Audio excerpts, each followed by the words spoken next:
Hello, everyone. Solomon Wilcott's here. Welcome to the Bleav in Bengal podcast on Bally Sports Ohio. We got a great show coming up for you and a phenomenal guest. We're going to be talking about the Cincinnati Bengals, the Ring of Honor, and then, of course, how much can we expect to see Joe Burrow play during the preseason games. But first, we got to tell you about Bet Online. It is the world's most trusted betting platform and your number one source for betting on anything in the world of sports. Right now, you can receive 50% of free bets up to $250 on your first deposit to bet on anything from the Olympics to Major League Baseball, including Formula One racing. Head to the website today to get in on the action. You can use the promo code Bleav, B-L-E-A-V, for your 50% free Bet Online credit. And, of course, you get your first deposit up to $250. So Bet Online, the game starts here. All right, let's do our hot takes round right now. Excuse me. The Bengals, they've got a situation brewing right now with Jamar Chase, and it's called a hold in. Everybody know that a hold out is when players don't even report to training camp. Well, because of the fines that a player could incur by holding out or not reporting to training camp, what they do is they report. They come to practice every single day. They just don't participate in practice because they fear getting injured or getting hurt while they're practicing would certainly strip them of their leverage in any contract negotiation. Jamar Chase has completed the first 3 years on his 4-year rookie contract. By the collective bargaining agreement, any player, after they play 3 years, can negotiate a new contract before going into that fourth and final year. Well, the Bengals feel like they could have maybe reached an agreement before they got to training camp. We already know CeeDee Lamb with the Dallas Cowboys is holding out for the same reason. Brandon Ayuk, the wide receiver for the 49ers, are also holding out for the same reason. Along with Jamar Chase, all three wide receivers feel like they've outplayed their existing contract and they want to be rewarded at the top of the wide receiver market, which is right around $30 million a year. If you ask me, can the Bengals afford it? Absolutely, they can. I think they will get it done. I think Jamar Chase, when it's all said and done, is going to be earning upwards of $30 million a year. But that's once the contract extension kicks in after the 2026 season. So 2024, he'll play on his rookie deal. 2025, he'll play on the fifth-year option, and he'll get his signing bonus. But the per average salary will kick in the year 2026. That's just what I'm predicting. I also want to ask, how much do you think the Bengals should play Joe Burrow during the preseason? He hasn't played in preseason games pretty much for the 4 years that he's been on the team. Now going into his fifth season. This will be his first real action in preseason games. Now, remember, they're going to have joint practice sessions with the Chicago Bears and then again with the Indianapolis Colts. I think they're going to try to use those practice sessions where they're going to tell both teams, don't hit the quarterback. Let the quarterback get live reps, but without the opportunity for them to get hurt or for them to get hit. And I think if both teams can agree to that and stop fighting each other, then I think you can see Joe Burrow getting, both quarterbacks for both teams, getting really great work during the joint practice sessions. But there is going to be a point where he's going to play during the preseason. The Bengals have to get off to a fast start in the 2024 season. Each of the last 2 years, the Bengals got off to a 0-2 start. All right, one last question. I got to tell you this. The Cincinnati Bengals, they've got some of the best offensive weapons around Joe Burrow that we've ever seen since he's been on the team. I love Jermaine Burton, who could potentially replace Tyler Boyd as that third wide receiver. It could be Trenton Irwin. I think it's going to be one of the two, if not a combination of both guys. All right, we got to take a break. That's going to be our hot takes for now. When we come back on the other side, Cincinnati Bengals radio analyst Dave Lapham is going to join us right here on the Bleav in Bengal podcast on Bally Sports Ohio. Right now, we're joined by a very special guest who you're very familiar with. Of course, Dave is a former NFL player, but he also has been an analyst for Cincinnati Bengals radio, calling the games for nearly 40 years, putting in work for for 38 years, Dave. Man, it Yeah. seems like just yesterday when you started. You also are the host of the In the Trenches podcast. Man, you're putting in a lot of work, but thank you for joining us on the Bleav in Bengal podcast today. How you been doing? Doing well, Solly. Appreciate the invitation. I love talking football with Solly, man. You're the best. Yeah, normally it's the other way around. I'm coming on your show and you're hosting. And so now we get to kind of pick your brain a little bit. And I want to start by talking about something that we rarely see in today's football, but this is a year where a lot of players are going to do more what we call a hold in. They show up for training camp, but they're not going to do the work. They don't get fined because they're there. They're under contract. But in Jamar Chase's case, he wants a new contract. He deserves, I think we all know that his production would warrant a new contract. How do you see this thing working out? Where do we stand right now, and where does it all go? Yeah, boy, it's an interesting dynamic. He has $1 million salary for this year, this contract year, but just here recently, he collected a $3.8 million bonus, so he's going to be compensated $4.8 million for this season, and he's got the check for the bonus. I thought that maybe he would get back to practice after that bonus check cleared the bank potentially, because knowing Jamar, it's a tough scenario for him because this guy loves football, loves it, loves his teammates, and he's down there giving full support to everybody, working with the young receivers, giving them tips on things that he sees in terms of coverages and that sort of thing. And, how a guy might cheat with his feet and everything. And if you're giving defensive backs tips, tells with how your body language is, all that kind of stuff that a veteran guy can give the younger guys, he's doing all that. But he's not participating physically very much at all. Every once in a while he'll be catching balls out of a Jugs gun and that kind of stuff. But I Bleav that, and we know Mike Brown. We both negotiated contracts with Mike Brown, Solly. Yes. Mike's a guy where when the deal is done, you live by the deal. So this era of football where, guys have basically outperformed their contract, and they want to say, hey, we got guys in this league that are at my position are making over $30 million a year. And I'm looking at a $1 million salary and 4.8 total, compensation this year, based on that first contract. I want a little bit of taste of that bigger money. It's tough because he has another year this year. Plus, they can tag him. I think they've already picked up his 5th-year option. So he's really basically the Bengals' property, not just for the 2024 season, but 2025. But for Jamar Chase, you have a guy like Amon-Ra St. Brown of the Detroit Lions, who was drafted the same year. He's produced similarly to Jamar, not as much, but similarly. He's already been awarded a new contract. He's making over $30 million a year. And Jamar is showing up and saying, look, that guy, I was drafted the same year ahead of him. I've outperformed him. And I'm going to make $1 million this year. He's going to make 30. Something doesn't quite seem right about that. And that's the way the market moves. There are teams now. Think about CeeDee Lamb is in the same sort of situation. He's now a holdout. So is Brandon Ayuk, similar situation. So you have 3 of your top wide receivers who are withholding services, looking to get the contract that they feel they deserve. You could still hold Jamar to his 4th year this year on his contract, including the 5th-year option, signing to an extension, and the contract wouldn't kick in until 2026. Am I right? Yeah, you're right. And it's amazing to me the way the league is now with the enormous revenue from television and all the media revenue that they generate.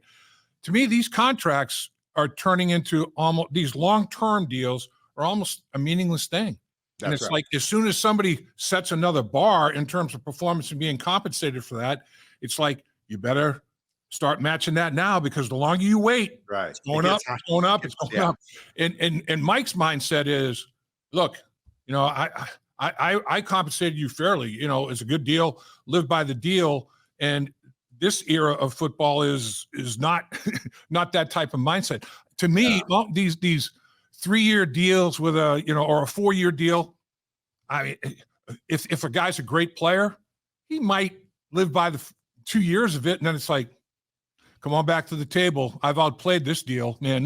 Look at all the TV revenue that's being generated. Look at how many players have blown by me in terms of compensation, and are they putting up the numbers I'm putting up? And then you can always come back with, well, they don't have the quarterback that you have. They don't have the often, they don't have the system. To me, that rings hollow in a lot of these cases as well. So, it's interesting business. There's no question about it. But I truly believe that it wouldn't shock me if next week Jamar is back on the practice field. It wouldn't shock me whatsoever. In a world of division and labor, just pure economics, it's easy to measure production. Yep. And it's easy to measure compensation for that production. In a league where that made, on a national level, a league that made $13 million last year.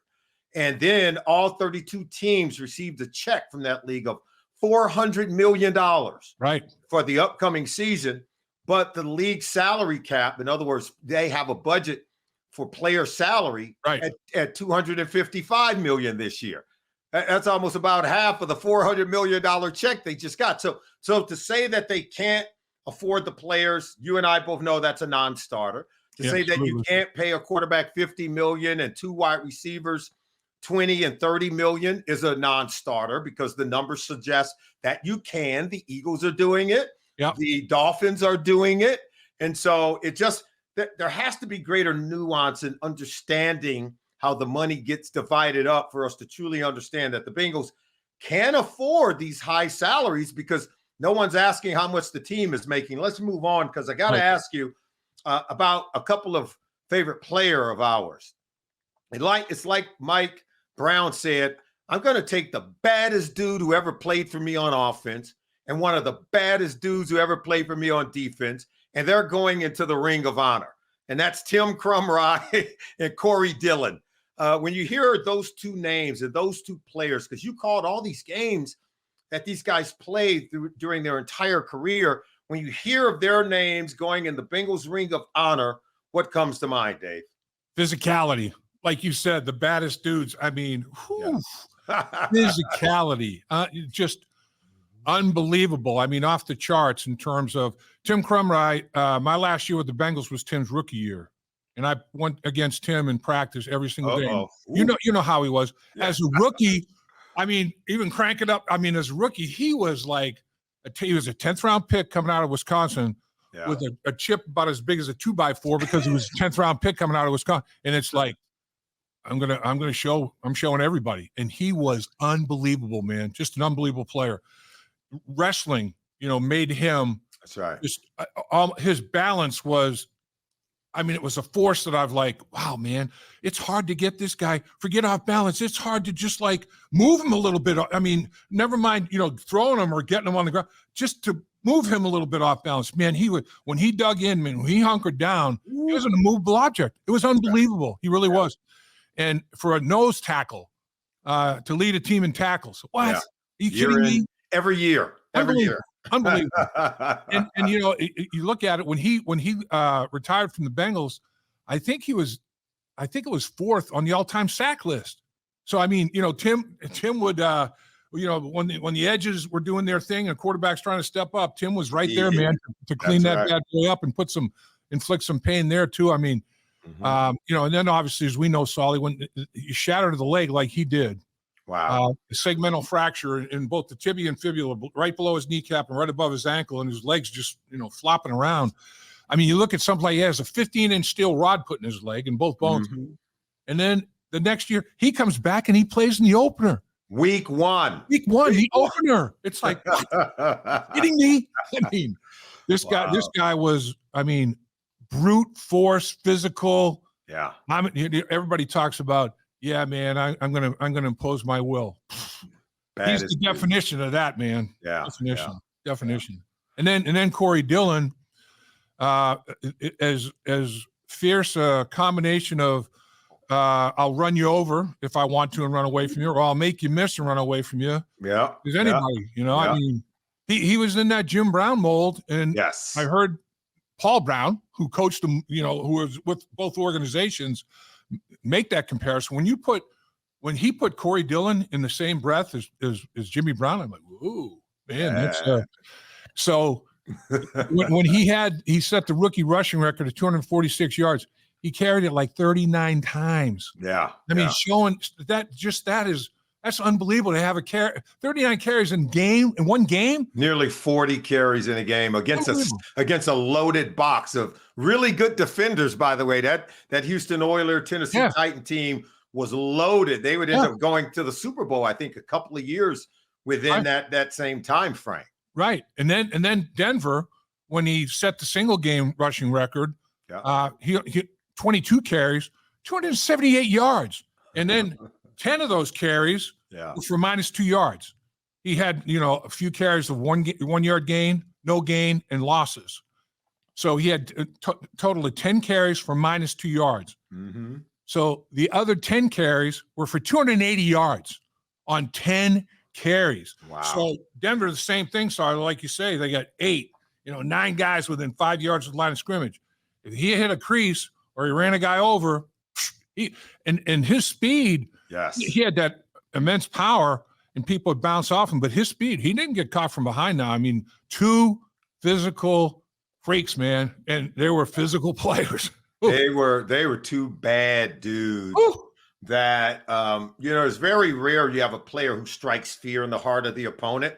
Both Corey Dillon and Tim Krumrie were those kind of players. Like you knew you had to bring a lunch, an extra mouthpiece, an extra chin strap if you were playing against Corey Dillon that week. Same was true if you had to go up against a Tim Krumrie. And I tell Corey, it's a rare man who can walk the earth, saying that they broke a 40-year-old rushing record once held by Jim Brown, and a 23-year-old rushing record once held by Walter Payton. Two of the game's greatest. No doubt. He gets to walk around and say, "Yeah, I took him down. That's our Corey Dillon. That's high, lofty praise there." Yeah, no doubt, no question about it whatsoever. And man, both of those guys. I mean, the thing about them, the standard they set at practice. I mean, Tim, he never took a snap off, man. Oh, man. I mean, his rookie year, the coaches would say, "All right, this is a half speed drill." And Dick Modzelewski was the defensive line coach just for Tim's rookie year. Tim would turn around to Mo and they'd look at each other and they'd smile and laugh. And he'd come like hell, man. It was like there was no half speed. And then this 3/4 speed stuff. What is 3/4 speed? There ain't such thing. No such thing. The 3/4 speed, he's going, bottom line, his rookie year, when I went against him in practice, every single snap of practice was a game rep. You better bring it. Yeah. Games for vacation, man. It's like I had a harder time on Wednesday and Thursday than I am here on this Sunday. Man, I mean, and then Corey, the thing about him, how hard he worked at practice. Yeah. He bust a run, take it to the end zone, sprint to the end zone, and then jog it back. So he's getting his conditioning, football functional conditioning, man. And he was tireless. I mean, you couldn't wear the guy out, man. Yeah. And so the common denominator is, you tell all these young players, man, work hard at practice. You want to be a great player, work hard at practice.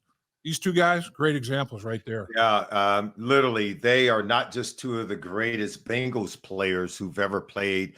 They're 2 of the greatest players who've ever played in the National Football League. There's no doubt about that in my mind. Let's move on, because I want to ask you, how much do you think we see of Joe Burrow during the preseason? Each of the last 2 years, the Bengals have gotten off to an 0-2 start.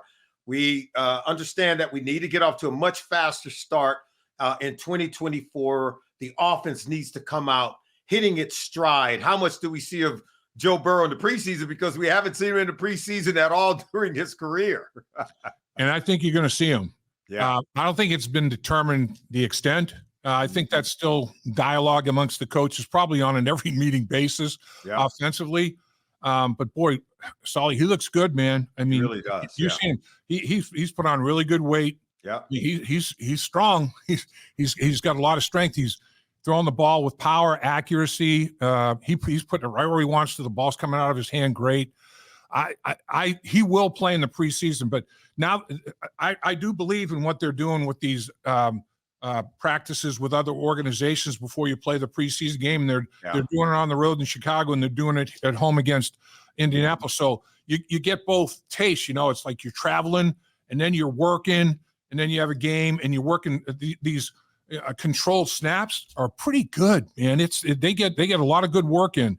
So he'll be part of 2 of those. So I think that it's going to be not necessarily totally in flux, but maybe the amount of playing time he gets will be determined by how that went, how many reps he got, how he feels. Because as you've seen, Solly, by being down to yourself, they're monitoring. I mean, they got the rope and they're pulling him back. I mean, he's a worker. He wants to be out there every snap, and they're monitoring his snaps. So I think it's to be determined based on a lot of variables, a lot of factors, and how they feel his pitch count is on that particular week will probably determine how much he plays. But I think he will play. Look, every coach wants a team full of dogs, right? Who knows how to go and get that bone. And as one coach once said, you rather have a team full of players where you have to say, whoa, and not sick them, if you know what I'm saying. you don't want to. You don't have to do that with Joe Burrow. You don't have to say sick him. He's already coming off that porch, looking to go get that bone. You rather have to pull that chain back and keep him from going to work, and that's him. Yeah, you don't want to have to light a firecracker under somebody's butt to get him going. That's right. That's right. Dave, we want to thank you for joining us. We greatly appreciate good stuff, and we'll catch up with you again later during the season. Okay. Got it, Solly. Appreciate you, my man. You are the best. He is Dave Lapham. I'm Solomon Wilcox. We're going to take a break and come back right here to the Bleav in Bengal podcast on Bally Sports Ohio. It's time to dip into our mailbag. That's where you send me questions, and I will answer them right here on the Bleav in Bengal podcast. Our first one comes from Devontae14. He said, what would have been your plan for Dax Hill from day one? Look, I thought Dax Hill was that multi-purpose player coming out of the University of Michigan. I still think he can play safety. But I could tell you, after going down to the Cincinnati Bengals training camp and watching Dax Hill in practice, this guy is coming into his own. I think he's going to be the Cincinnati Bengals starting cornerback opposite of Cam Taylor-Britt. I think he may end up beating out his teammate from the Michigan Wolverines, DJ Turner. I still think DJ Turner could be a starting cornerback. But right now, I think Dax Hill has the pole position. So I think Lou Anarumo has played it perfectly. I still think he can play safety. I think he can play the dime position, the nickel position. He's a guy that can play corner. Maybe he's not going to be our starting safety, but you can see him line up just about anywhere necessary. Okay, here's another one from Outside Weather. Will the Bengals be 15-2 or will they be closer to 17-0? Look, the Bengals play in the AFC North Division. There's no way you're going 17-0, right? It's the baddest division in all the NFL. I don't know that we'll win 15 games, but if we win anywhere north of 12, that's a great season for the Cincinnati Bengals, considering you play in the AFC North. So I'll take 12 or more wins. And if we get to 13, I think that's enough to win the division. And it may be enough to get home field advantage throughout the playoffs. All right, let's take another question. This one says, surrounding the whole offseason, of course, they're asking questions about T. Higgins and keeping him in the fold. But how would you go about this realistically? Joey B takes a payout, Jamar Chase decreases his evaluation, and T. Higgins agrees to less money. First of all, there's no such thing as any player taking less money. Would you take less money on your job to do the same job, even if you're one of the best at your position in your industry? No, you're looking to get more money. You're looking to get a pay raise. Nobody is performing at the top of their industry and then asked to take less money. It's a non-starter. Joe Burrow is one of the best quarterbacks in the NFL, in the industry. He's not taking less money. T. Higgins is one of the best wide receivers in the NFL, not just on his team. not just in his division. He's one of the best wide receivers in his industry. He's not taking less money. Neither is Jamar Chase. Let me give you some numbers here. Cincinnati Bengals, let's do it this way. The salary cap for 2023 was $224 million for every team to pay players. For the upcoming 2024 season, the cap is $255 million. You know how much the Cincinnati Bengals took in just from television, merchandising, and advertising, just by the networks alone? They received the check from the NFL for $400 million, twice as much as what the player budget is for this upcoming season. In fact, the NFL as a whole put in a revenue of $13 billion. Nobody's making less money. Not the Cincinnati Bengals, not any other coaches, and not any other players. It's a non-starter. They can pay every single player at least Burrow, Chase, and T. Higgins. Now, you may have to manage that budget of $255 million a little bit better, but you can keep your quarterback and your starting two receivers. Trust me when I tell you that. All right, we got to end it here. Thank you for joining us. It's been a wonderful edition of the Bleav in Bengal podcast. Don't forget to join us next time right here on Bally Sports Ohio.